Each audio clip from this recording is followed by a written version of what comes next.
leishmaniose visceral é uma zoonose transmitida por vetor causada pela Leishmania chagas, que é um protozoário, e ela tem como característica o acometimento de fígado, de baço e de medula óssea. Quando não tratada, ela pode levar a óbito. A transmissão se dá através da picada de um mosquito, o mosquito palha, também conhecido como Lutzomia longipalpis. Para que haja infecção, é importante e é fundamental que esse mosquito esteja infectado com um protozoário, que é o causador da doença. E como esse mosquito se infecta? Ele pode picar um animal que seja reservatório do parasita, no caso urbano, os cães. No ambiente silvestre, nós temos as raposas, os gambás, e uma vez infectado, ele pode então levar aquele parasita para um humano, através da picada.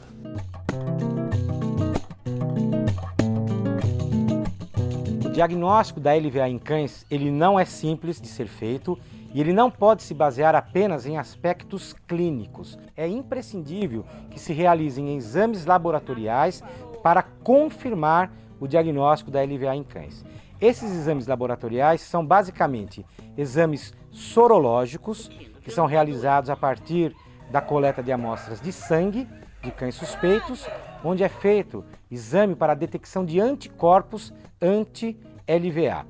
É importante dizer que esses exames sorológicos, eles também não são conclusivos, uma vez que pode ocorrer reação cruzada da leishmaniose visceral com outras doenças, incluindo a leishmaniose tegumentar, que também é uma doença importante, é uma outra forma de leishmaniose, causado por um outro parasita semelhante ao da visceral, mas é uma outra enfermidade.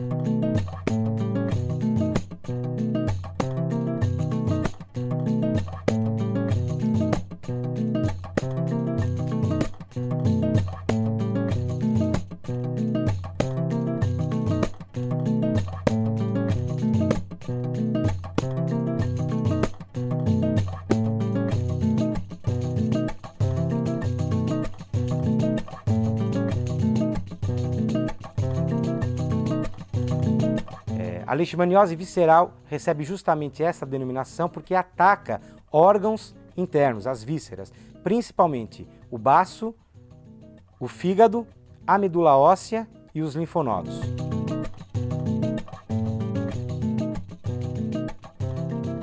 E qual é o quadro clínico da doença? Quem é considerado como caso suspeito? Na sua fase inicial, as principais características são febre, fraqueza, falta de apetite. Com a evolução da doença, a febre se torna mais frequente, a fraqueza se torna mais importante, existe um emagrecimento e o volume abdominal se acentua, às custas de um aumento significativo do fígado e do baço, dois dos principais órgãos acometidos. É frequente observarmos anemia, é frequente observarmos infecções bacterianas e até sangramentos nos casos mais graves. Quando não tratado, esse quadro se exacerba e pode evoluir para óbito. Uma vez instituído o tratamento adequado, sobretudo quando o diagnóstico é feito precocemente, a cura existe e pode haver a recuperação total do indivíduo infectado.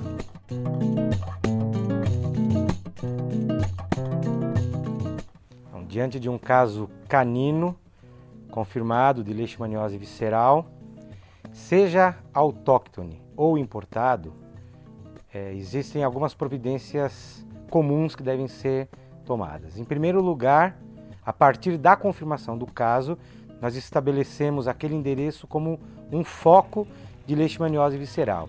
Um segundo ponto dessa investigação de foco tem por objetivo avaliar a presença do vetor, do mosquito transmissor da leishmaniose visceral, que é um elo fundamental na cadeia de transmissão.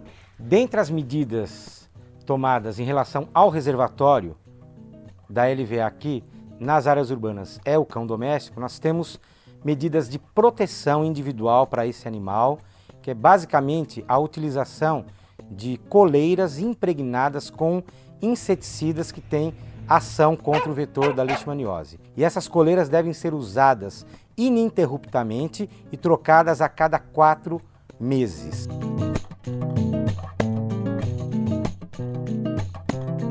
A grande orientação é indivíduos que residam em áreas onde foi identificada já a transmissão da doença ou a ocorrência de cães suspeitos, doentes e que apresentem febre e aumento do volume abdominal, ou seja, a barriga aumente, que apresentem quadros de anemia, quadros de sangramento, que procurem atendimento médico. Esse atendimento ele pode ser feito tanto no SUS quanto na rede privada.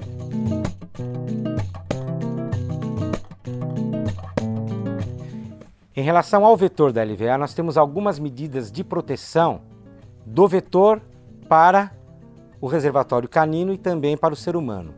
Então, basicamente, a orientação é de se usar telas milimétricas nas portas e janelas dos domicílios, visando impedir a entrada desses insetos que têm uma atividade basicamente crepuscular e noturna. Uma vez identificado um caso canino numa determinada localidade, nós vamos desencadear uma ação chamada investigação de foco.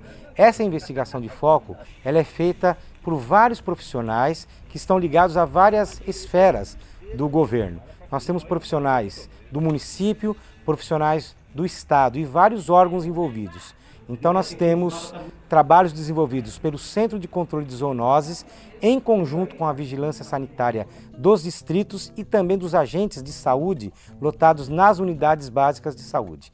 Essa ação basicamente é a de cadastramento de imóveis e de animais que vão ser trabalhados naquele foco, tendo em vista a coleta de sangue desses animais para a realização do diagnóstico sorológico, que é feito num órgão do Estado, que é o Instituto Adolfo Lutz de São Paulo. Outra ação muito importante que é desencadeada tem a ver com a identificação do vetor, do mosquito palha, e é um trabalho desenvolvido por técnicos da SUSEM, Superintendência de Controle de Endemias, que é um órgão do Estado que trabalha em conjunto com técnicos da Prefeitura, do Centro de Controle de Zoonoses, trabalhando dentro dos domicílios e no peridomicílio em atividade noturna de coleta e identificação de mosquitos.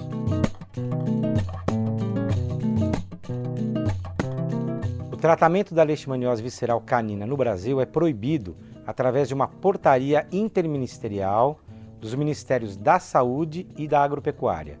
E essa proibição, ela tem duas justificativas fundamentais. Em primeiro lugar, até hoje não se comprovou nenhum tratamento que seja eficaz para promover a cura parasitológica. O que significa isso? Os tratamentos que existem, eles não conseguem eliminar o parasita do organismo do animal. O animal ele tem uma cura dos sintomas, ele melhora a sintomatologia clínica, ele recupera em parte a sua saúde, porém o parasita não é eliminado do organismo do hospedeiro. Isso, do ponto de vista da saúde pública, tem uma importância muito grande, porque esse cão tratado, ele vai estar sem sintomas ou com sintomas muito brandos da leishmaniose visceral, porém albergando uma grande quantidade de parasita no seu organismo, principalmente na pele. O que se diz a respeito da LVA em cães é que o parasitismo cutâneo é intenso, ou seja, a pele do animal é rica nesse parasito e, portanto, é o local mais fácil para o mosquito se infectar. A segunda justificativa para a proibição do tratamento da LVA no Brasil é que, se esse tratamento fosse realizado em cães, seria através de medicamentos que hoje são usados para tratar a LVA no ser humano. E a grande preocupação das autoridades de saúde pública é produzir resistência do parasita aos medicamentos que são utilizados no tratamento da doença no ser humano e que são poucos disponíveis no Brasil.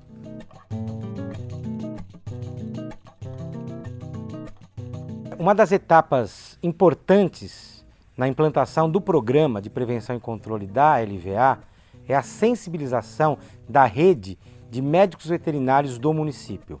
Essa doença ela é de notificação compulsória, ou seja, o profissional veterinário, o clínico veterinário, o profissional veterinário do laboratório, ele tem por obrigação legal notificar a doença às autoridades de saúde do município.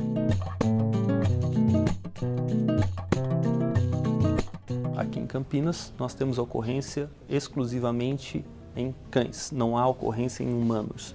Mas a história nos mostra que Nas localidades onde a transmissão passou a ocorrer em humanos, ela foi precedida pela detecção em cães. A primeira detecção da transmissão da leishmaniose visceral canina em Campinas ocorreu na região leste do município, mais precisamente no subdistrito de Sousas.